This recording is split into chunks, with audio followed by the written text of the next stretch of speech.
Welcome to Powerless to Powerful, where we illuminate the journeys of those who have traversed the depths of despair to reach the peaks of empowerment. Welcome to Powerless to Powerful. Thank you for being with us today. I am so excited for my guest, Dr. Rhonda Turner.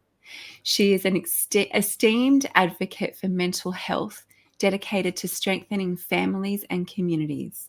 With a master's in mental health, marriage and family, as well as an honorary doctor of philosophy, she champions personal wellness and fulfillment.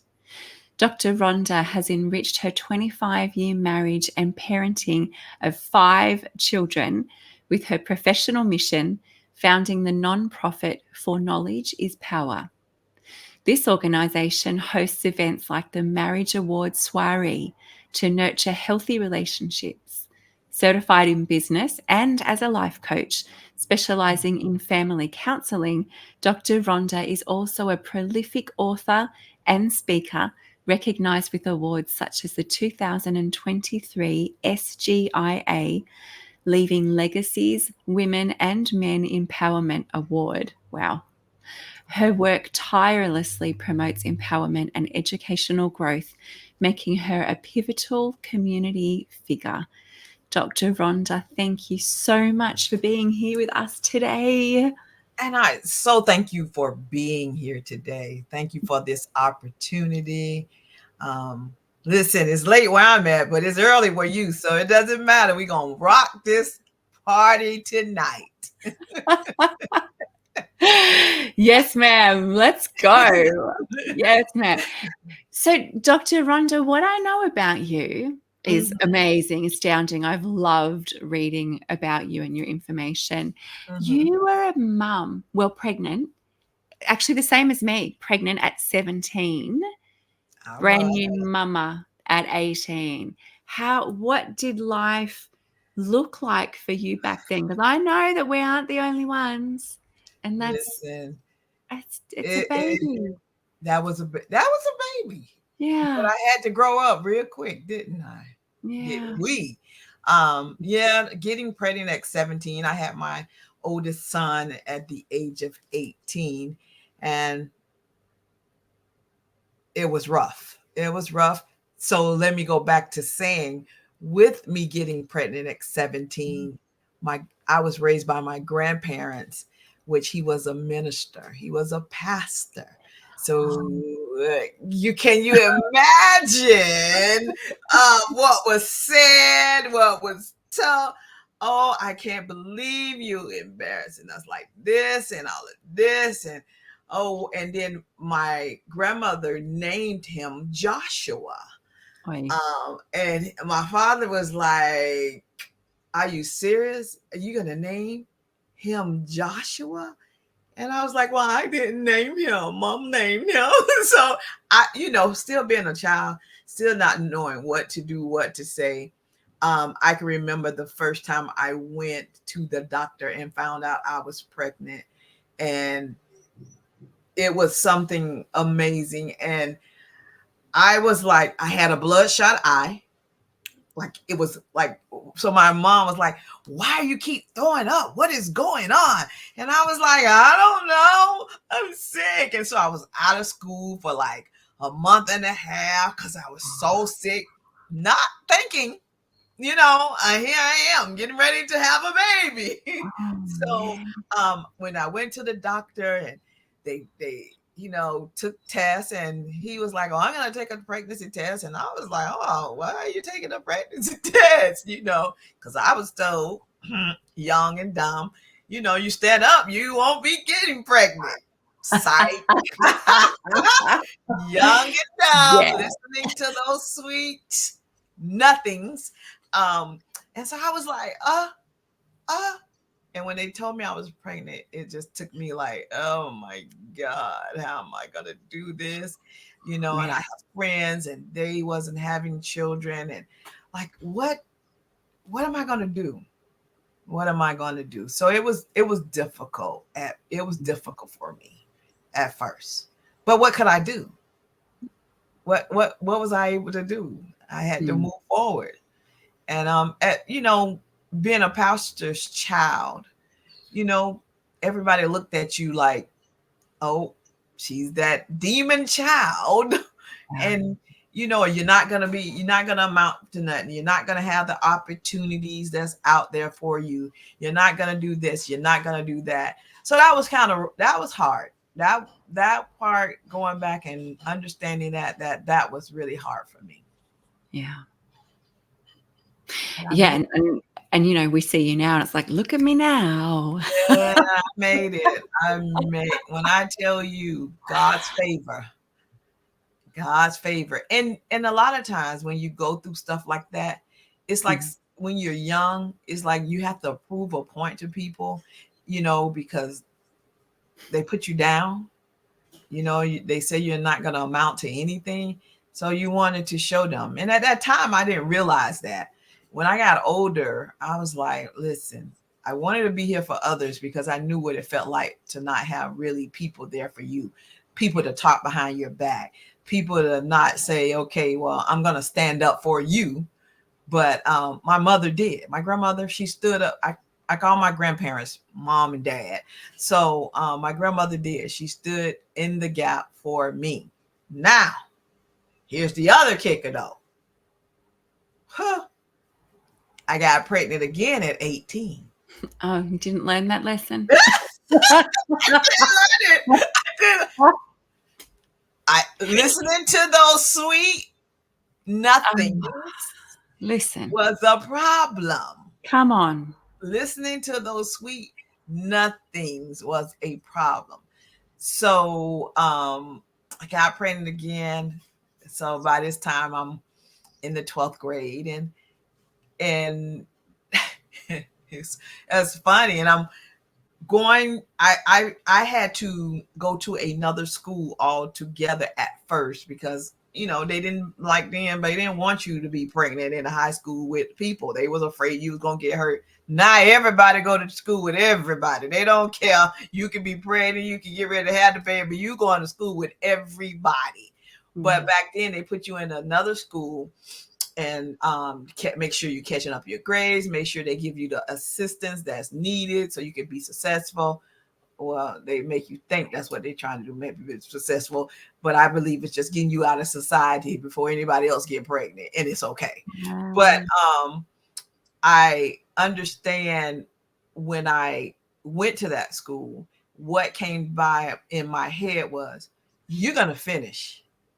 If he's gonna finish, you're gonna finish too. mm. So I still remember that day. June 3rd, I walked down I graduated with everybody else with my class, pregnant at all, 9 months. Wow. And on June 5th, I had my son. No way. I was gonna make that happen. I was gonna do it, and I did. I remember wearing my sister prom gown to prom because I was this big, had this big stomach, and it was something else.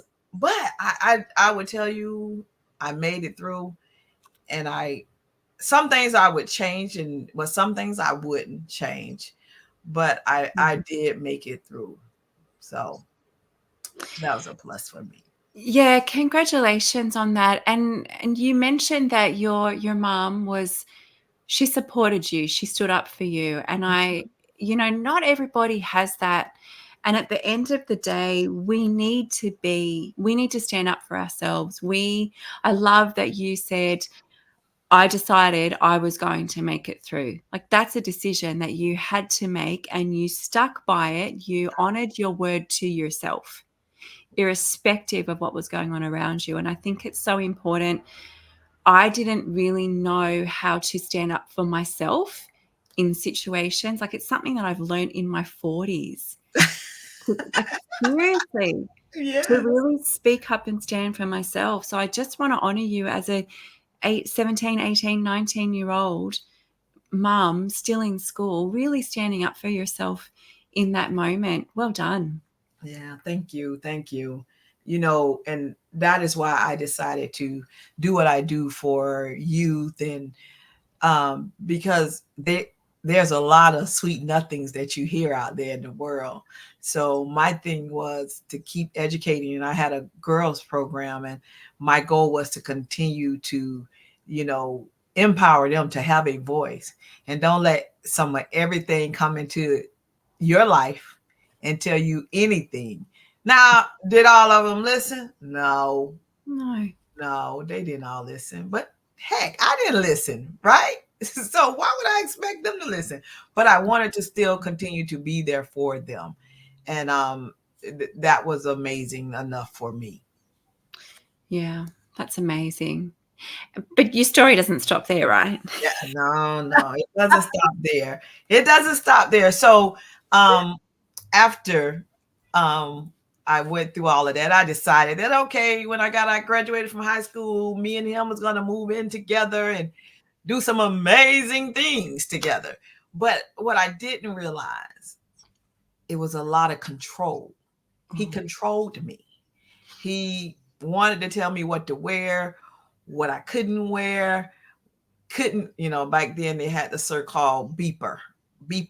I don't know if you know about the beepers over there. Like there wasn't cell phones, they were beepers. And the only oh, thing like a pager. yeah, pager. Y'all call it Yeah. page. We call it pagers and beepers. But back then we called it beepers. And you can have the beepers and they say I love you, but I couldn't have when cell phones started coming out, I couldn't have a cell phone. I couldn't do certain things, certain clothes I could not wear. And a lot of times we don't realize that.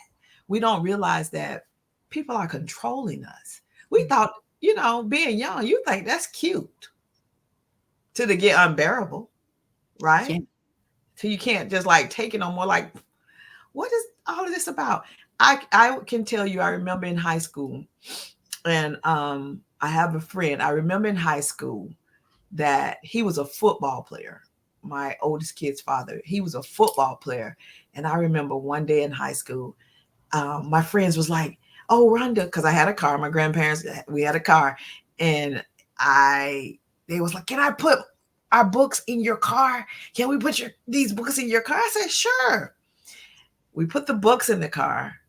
Before the game, me and him goes to the car, and I guess his thing is, who books is these? And I told him who books it was, and he actually threw the books out of the car. You're not no bookkeeper and all of this stuff. And I was like, well, what was wrong with that? I didn't understand it, but I didn't, fight against Yeah. what he was saying. Um, and then I recall one day I skipped the seventh hour. We had a seventh hour, and back then a seventh hour was an extra day, extra class. You usually go up to 6, but then they had an extra hour, and we skipped. When we came back to the school, um, he went to the track and field, as I thought, and I went to go get my books, the rest of my books. So a young man that was in my class, he realized I missed seventh. Say, "Oh, you missed seventh hour. You skipped. I'm gonna tell." All right. So I said, "Mind your business." And then the next thing I heard was pow, and I'm like, "What?" I turned around and I saw my oldest kid's father actually hit him side the head and said, "Don't say anything to my old lady." And some of that stuff sticks to me of what I kind of like, oh, yeah, I didn't notice a lot of this stuff early. Mm, A lot of times people think that that's cute yeah. when you're young. But when you start going over and over again over things, when it start getting more serious to you, you realize, oh gosh, that was always control and abuse. Um, Yeah. and then it got to the point where we, after high school, we moved in together, received got us apartment under me. And you know, Yes. and Yep. I was like, okay, this might be cute. Then it got worse. Things started getting worse. Um, anytime you start out with somebody, and especially when you move in together, you have that lovely moments and all of that till you start growing on each other and start Yeah. really, really learning each other. And it just got to the point where the abuse started being a little bad. And it wasn't only physical abuse, it was mental, Mm. you know, certain things you can say to somebody that you should call yourself love. It just not meaningful at all. Yeah. It's It, not love. yeah, so it's not love. So you thinking like, okay, well maybe he didn't mean that. So I'm gonna tell you, ladies, now, do not let anybody call you out your name. Unnecessary. If they Yeah. love you, don't have them to respect you. Um, but then all of that started going on, and I got to the point where it was like, okay, it's time to move on. Time for me to move out of this. And I started, even though I was already in the church because of my grandfather, you know, Mm. and I'm glad that I was raised by them because I did know God. It's a lot of people that don't know God because they was not raised to know who He is. So I'm glad that I had that opportunity. I have that had that opportunity, and with that opportunity, I was able to worship Him to help me know right from wrong and the directions I needed to go. And then I got to the point that I asked him to leave. Mm.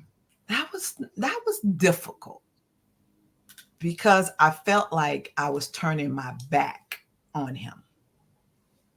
Even though all the stuff I was going through, I felt Mm. like I was turning my back on him because when you with somebody, you be like, you know, you kind of make me sick, but I don't want any harm to come to you. Wait.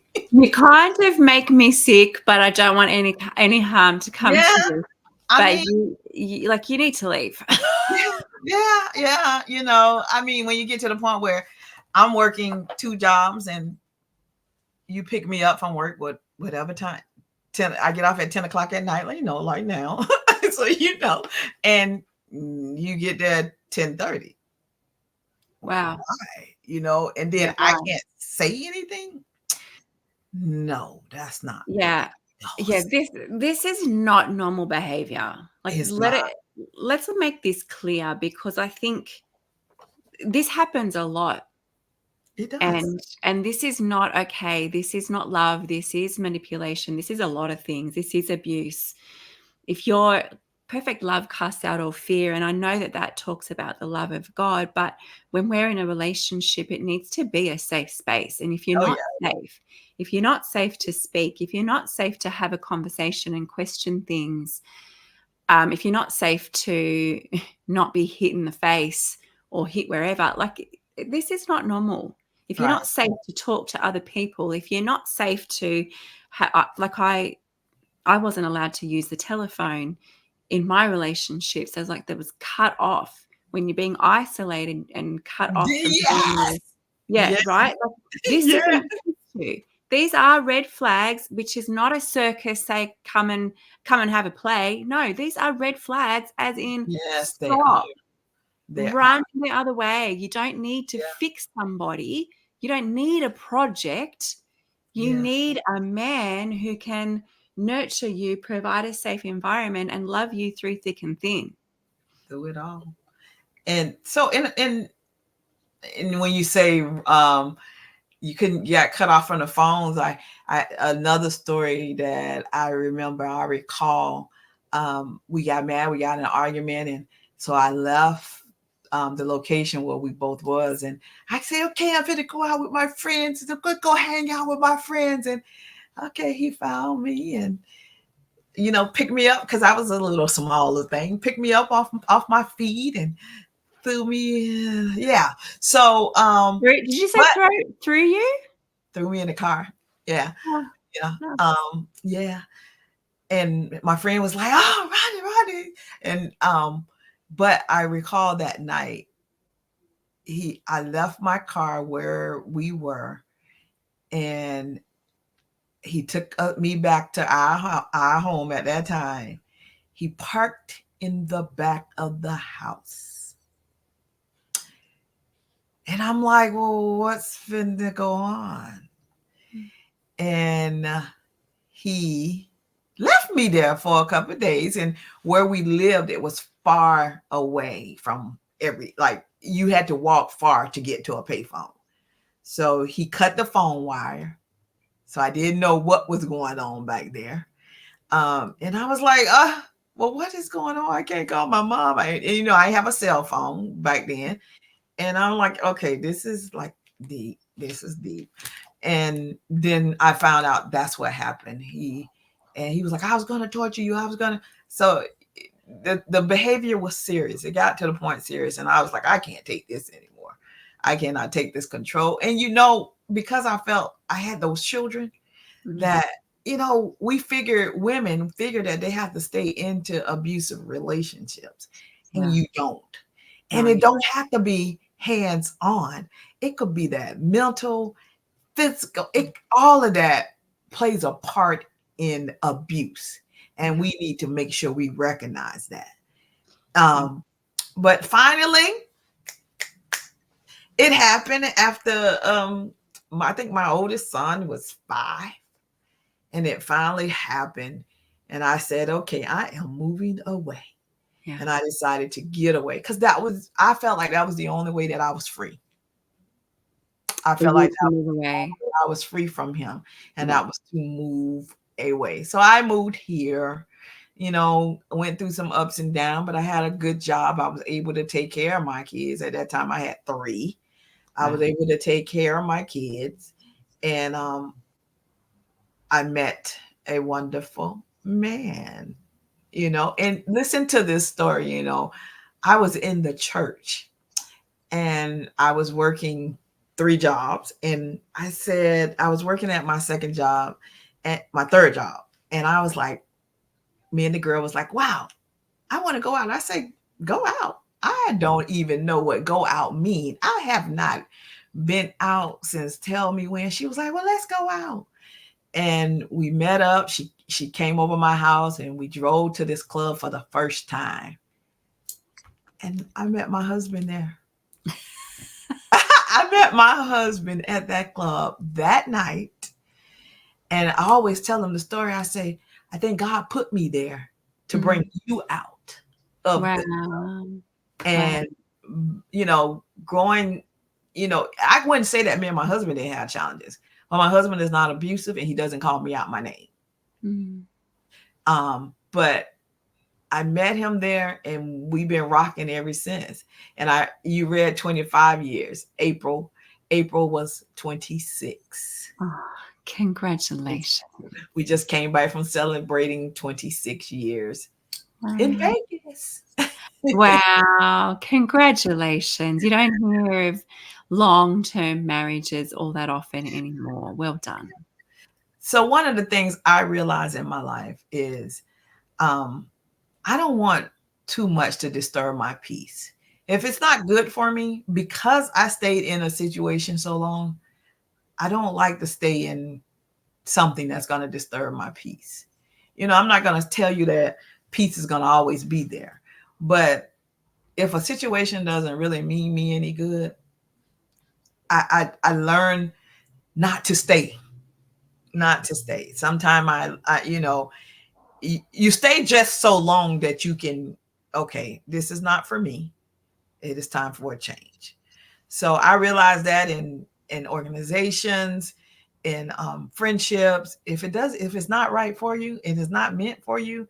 Sometimes you have to move on. It's due season. So Yeah. I've learned that. But like I said, with my husband, we've been together 28 and a half years, but we've been married for 26. And I will tell you, uh, the wait was worth it Yeah. for God to say, okay, well, let me take you through something early on in your life so you can be ready and prepared for what I have for you. Yeah. And so I'm madly still in love with my husband. I can't tell you that we don't argue. There's no perfect marriage, Yeah. So, but I enjoy every moment I get to spend with him and my family. So beautiful. Thank you for sharing that with us. You Thank are you. welcome. And through all of that time, you actually studied a lot. You've accomplished a lot of things. You've achieved your bachelor's and your master's degree, all while raising your children and working all of these jobs. Yeah, Yeah. one of the things I said when my oldest son was got up in high school is that I want to get my degree so he know, even though I have kids, and this was at the time I had four, from my husband, and I was like, okay, well, I need to get my degree because I want to make sure you understand. You got to put the work in to get what you need and get what you Yeah. want. So I wound up getting my bachelor's degree in organization management. And then I was working at this job and I was like, everybody always came in and wanted to sit and have me to counsel them. And I was like, do I need to go back to school to get my master's? And I said, I don't feel like doing all of that. So, but I decided and I went back. So I received my master's in mental health and marriage and family. Because I wanted to continue to help someone. I really wanted to open up my own practice. But Mm. doing a lot of that, it takes a lot. It takes a lot. And you have to work. You have to work to make money to pay bills. Yep. And uh, I was offered the opportunity to have my honorary doctorate. So I went for it. Yeah. And I love, and I'm gonna tell you one thing, I enjoyed doing that more than I did with my other degrees. The Mm. family, the sisters, and all of that, the togetherness that we had at graduation, it was just absolutely amazing. Mm. It was And amazing. congratulations on that Thank too. you. And actually, I graduated in 2022, not 23. So there was no way we graduated. Okay. So congratulations. It's Thank very you. exciting. Thank you. Thank you. It was worth every step, every heartache, every pain. It was worth it. It Yeah. was worth it because you're not supposed to give up on yourself. You're not supposed to give up on yourself. And a lot of people do.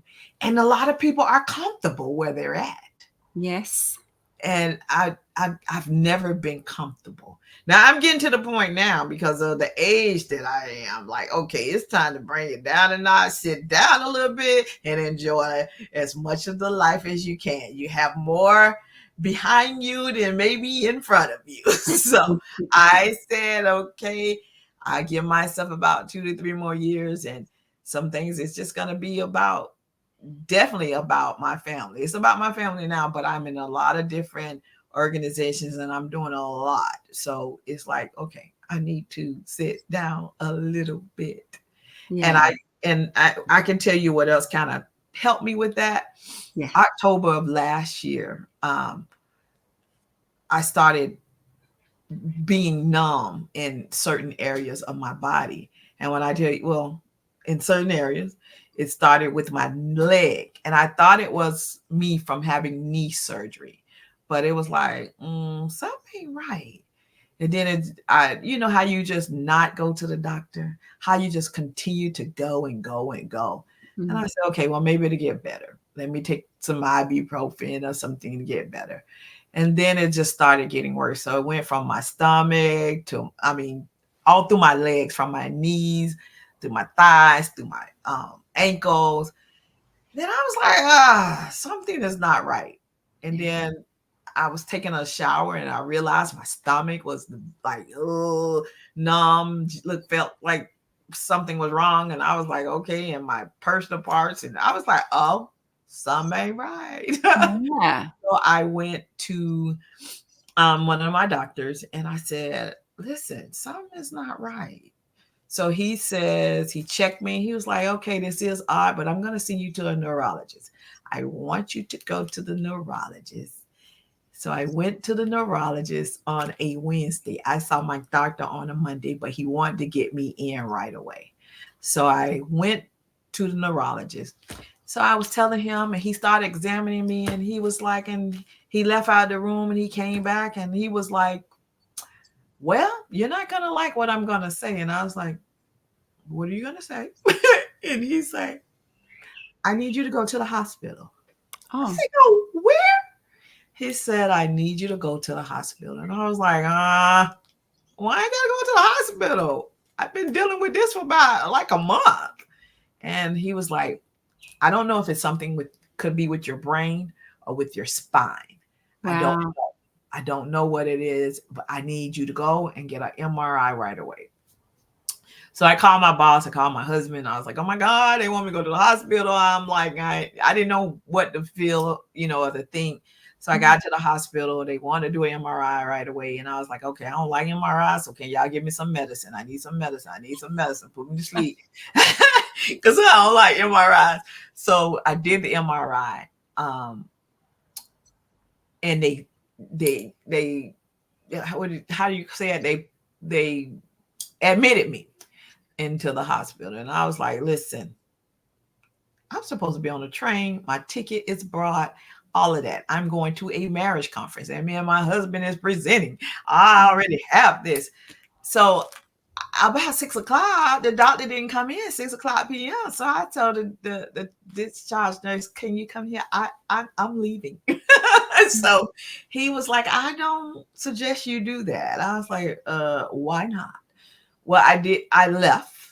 I got on the plane, and by the time I got to Maryland, the doctor was calling me, and he was like, "Where are you?" And I was like, "Wow, are you gonna tell me to go to the hospital up here?" I said, "So what was my results?" And he said, "I need you back in the hospital when you come back on Monday." And I was like, "Well, you're not telling me anything, Yeah. you know?" And and when I tell you, it was difficult because I didn't know. It's not knowing is the problem. Yeah. Not knowing was the problem. And then I came back, went back to the hospital. They did all the MRIs. I had to do like 4 more MRIs and all of these ultrasounds. They could not find anything. They could not find anything. Went, they sent me home Monday. Tuesday, I went back to the hospital because my heart, it was like, oh my God, is the numbness covering up my chest because I can't Oh, hardly breathe? What is going on? So they admitted me again, and I stayed in there 5 days, and wow. they still could not find out what was going on. So for a while, I was like in a depression. I was out of work for like 2 months. And, it was difficult. And they still, to this day, don't know what the problem is. So you can't see it, but my hands are like fiery red. So it gets like that. And sometimes it goes away. But Mm, the numbness in my fingers and numbness in my feet, they said it's not neuropathy. So it's just been one thing after the next with the situation. But at that moment, when I got home after being in the hospital for that, I was like, well, God, what are you trying to tell me? mm. And I think that he was trying to tell me, I need you to focus on me. I need you to focus on me. You do all these other things, but don't forget who I am. And I was like, and crying and just not. Mm. And then my one of my friends, she was like, I'm calling evangelist such and such, and she's gonna she wants you to call her. And I was like, oh, you want me to call evangelist? What she gonna tell me? She gonna tell me I'm finna, what is she gonna tell me? So I finally talked to her, and she prayed for me. And then one time she called me, and she was like, where are you? And I was like, my friend took me to get out the house. She said, I need to put my eyes on you. And I was like, okay, was everything okay? She said, no, I need to see you. And I was like, okay, what's she finna say? What is she gonna tell me? And Mhm. when she came to talk to me, she said to me, I need you to get your mind right. Mm. I need you to get your mind right. And I was like, boy, that is amazing. Because I just brought a book from Joyce Myers the same day, the battlefield of the mind, the battle of Mm. the mind. Because I knew I was struggling. I Yeah. was struggling in the mind because, like I said, it's the not knowing Yeah. that was the problem. Yeah. Battlefield of the Mind is an awesome book because Yeah. there is like this is where the enemy attacks us the Yes. most, right? Hmm. And what is that Bible verse? You have the mind of Christ. Yes. Like we need to protect our mind. Hence the the armor of God with the salvation, the helmet of salvation that protects Uh-huh. our mind, the word of God that we need to put in it, and we need to be able to capture those thoughts. Yeah. And I'm going to tell you, it's not always easy. It's not easy. Not always easy. It's not always easy. And those that, uh, it's just not easy. It's just not easy. And so he is still working with me every day. And every Yeah. day I need him to work on me and with me. Oh my gosh. Right? I can't do a moment without him. Yes. Oh Yes. my Every God. day. Every day. Thank you for sharing that story. That's really powerful. And remembering your first love, remembering Jesus as the first love. And, that it brings everything back into its correct alignment Hmm. when we have him first. Right. Everything else flows onto that. And it's so easy to be distracted and Oh, get busy and put yes, it is. things in front of family, in front of God. It's so easy to do that. And we really have to make a point of keeping him as our first love, don't we? Yeah. And people actually get mad when you don't do all the other things. Yeah. They think, and I'm like, okay, well, I know what God has for me. And sometimes I can get off track. Who can't? Yeah. But then I need to jump back on them tracks and get on that right train. So a lot of times we get off target. And I just said to someone today, I said that I was not, well, no, I was telling my husband a couple of days ago, I said that I was not going to get back out and do all these things again. And I see myself going back into doing this stuff. And I'm like, oh, goodness, I need to think, I need to retract, and I need to come back together again. And just like, you can't do everything. Yeah. You can't You do can't. everything. You can't be what everybody wants you to be. You just can't. No. And we need to keep our fear and reverence of the Lord over and above our fear of upsetting people. Right. Right. Right. Yeah. The fear of the Lord is pure and clean. Yeah. I love that. I love that. So tell us more about the initiatives that you're involved in that support women and families, and how, I mean, obviously your personal history Mhm. drives these passions and these efforts. That is what it is. So a while ago, some years ago, I was working for a nonprofit, and working in that nonprofit, I learned the importance of taking youth and working with them all kinds of ways. Like I started a step team just so I can be able to educate them, encourage them. And when I did that, I was like, okay, now that you like the step, you can't step if you don't go to the nursing home with us and talk to the older people, the elderly. And they was like, so they started loving it. They love doing the community service, but they like stepping more because that's what they understood. um, What is but a what's a step team? What do you mean? it's more like a dance team, but it's like a hand and a feet and that kind of emotion. So Okay. that was one of my first programs I ever that I created, And then I wound up say, okay, well, let me do something for the boys. And I started to say, okay, well, let me do a basketball program. Everybody here is not, all the boys in the community is not being targeted on this one basketball program that's around that's here in our area.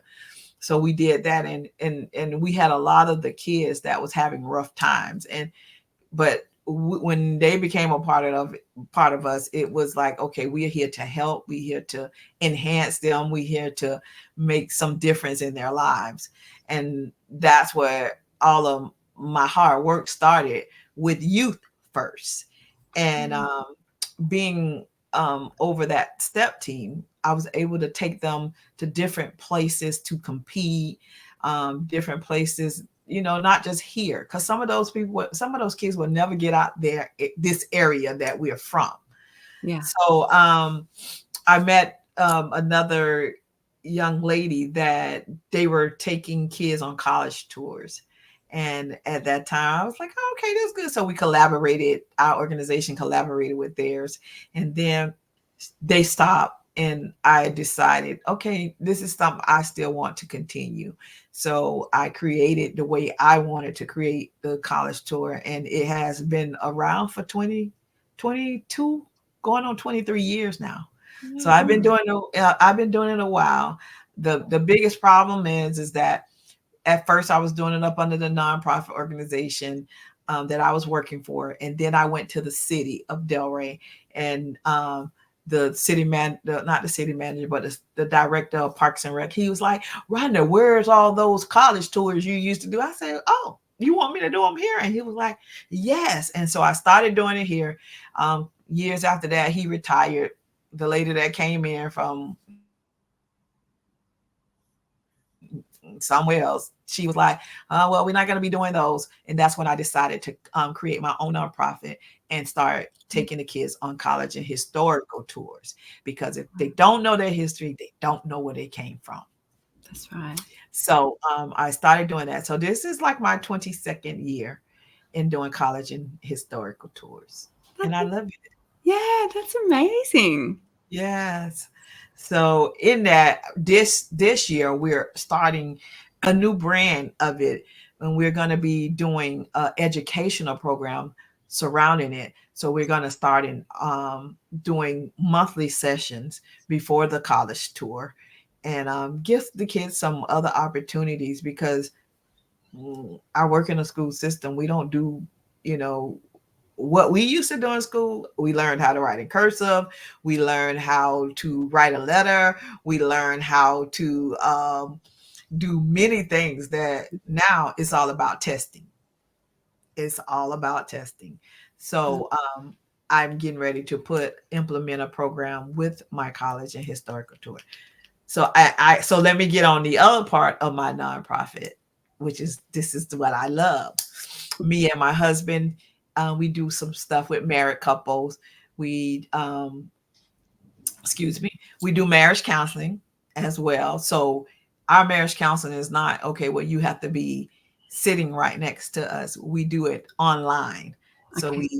people go ahead on our link and sign up for us, and it's amazing. And it doesn't only help those couples, it helps us to Wow. stay strong and to come together. And we have done couples retreats, and we are getting ready to eventually start putting that back in play. But the biggest thing that I thought of about 5 years ago, right before COVID, was I wanted to get to the point, because a lot of people look at marriage as a strange thing. A lot of people look at marriage as, oh, I don't want to do that. Been there, done that. I don't want to marry nobody. I don't want to get, um, Yep. but I wanted to bring in our community what love is. Mm. And it's not perfect, but everybody has to work on your marriage. This is my saying. If you can work hard on your job, Mm. you should work just as hard in your marriage. Yeah. And people will put their job before their marriage Yeah. many times. So what we do is, with that, we put out a thing and we say, okay, it's time to nominate your couples. Palm Beach County, time to nominate a couple. So what they'll do is nominate couples who they think, that's the role model in that area Right. of marriage. And then like the first year, I think we had about 60 couples, and then you break it down. So we got down to like 12 couples the first year. And that was from people voting. We don't vote, we don't nominate. So what happens is, with that being said, the community have voted them in, and so we honored them. We had a jazz player. The first year we had a jazz player, and we had a comedian that came in, and it was a very nice atmosphere. And it's every year it gets better and better. So our one this year is January the 27th, and right now we are honoring 19 couples, and if they all turn back in their information, but it was 19 that we're supposed to be honoring this year. I got that made me so excited because society says fighting with your spouse, not getting along, having hostility against, being annoyed and frustrated by, ending up in divorce. They say that that's normal. So it's almost encouraged that that's your marriage. Yet you have gone the complete opposite.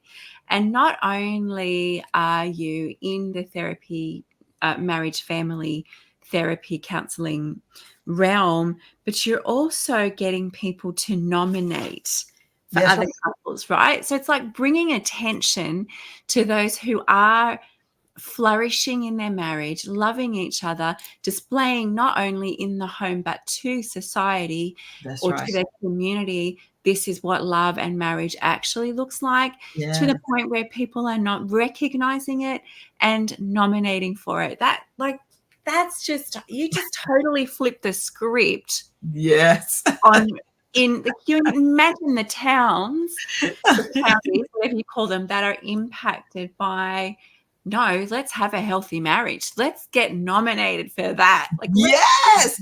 that. Yes. And people get Come excited. on. Right before we did it, people was like, when are you doing it again? When can I nominate? I have a couple I need to nominate. And I was like, it's coming up. It's coming up. And now that we did it Right. in Palm Beach, we're getting ready to go to another county and do it as well. Thank you. Thank You're you for welcome. doing that. I've never heard anybody do that. It's like honoring family, honoring the marriage covenant. Yeah. What we Oh, understand is that's the head. And if the head yes. is good, guess what? The children up under there will be good. And then guess what? The community we live in will be good. So it benefits the whole picture. The whole Oh my picture. gosh. Congratulations and thank you. You're It's just welcome. incredible.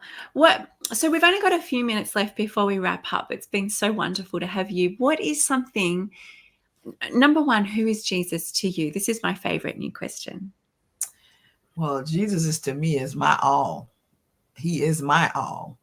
And through all my trials and tribulations, pain, happiness, he is my all. Amen.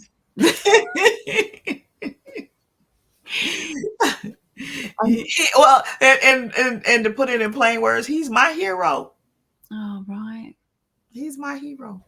Right. Beautiful. We love you, Jesus. And is there anything that you would like to leave with our listeners as we close out today? So let's say this.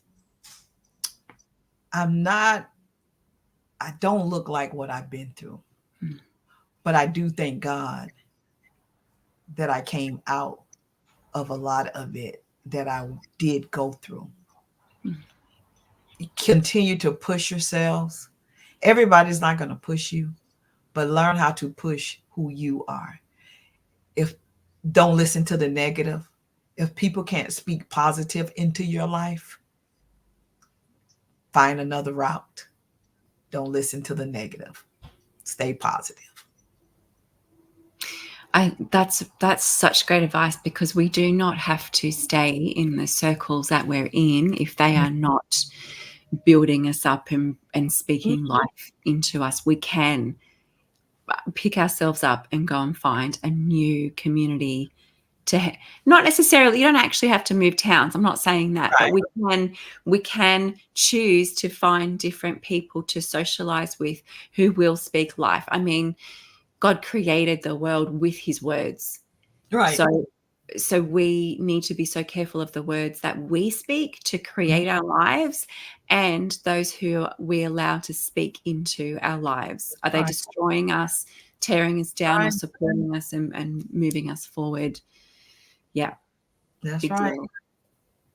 Tell them to take stage left. I love it. I love it. I love it. Dr. Rhonda, thank you so much for our time together. Thank you. Thank you. Thank you for the opportunity. Well, thank you for saying yes. You are such an inspiration, and I just honor you for the choices that you've made, and, you know, for not giving up, for not settling for what society said that should have been your norm. Yes. Yes. Thank you. Thank you also. And to our listeners, if you know anyone who needs to hear this story, and I know you know that there are those who need that bit of encouragement into their lives, please share this and like and share and all the things. And we will see you next time. Thank you. Bye. Follow Angela on Facebook and LinkedIn at Angela Bennett, on Instagram at AngieB_transformations, or visit angieb.com.au. And remember, your past does not define you, it refines you.